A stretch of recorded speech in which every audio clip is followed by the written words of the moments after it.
Semina hii imeweza kuongezea uelewa kuhusu wajibu wenu kama viongozi na kwamba itawawezesha kutumia maarifa na uzoefu uliopatikana katika kuimarisha mawasiliano serikalini, uwezo wenu wa majadiliano na kuongeza umakini kuhusu mienendo ya viongozi na watendaji wa serikali, hususan kwenye matumizi ya mitandao ya kijamii na maisha yetu binafsi mbele ya macho ya jamii.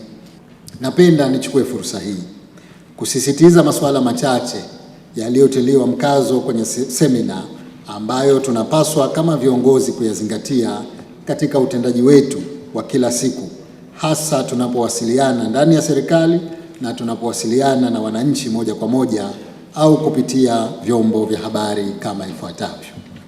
Kwanza, matumizi ya mbinu za kisasa za mawasiliano. Napenda kusisitiza maelekezo aliyoyatoa Mheshimiwa Rais wa Jamhuri ya Muungano wa Tanzania wakati alipokuwa akifungua semina hii jana.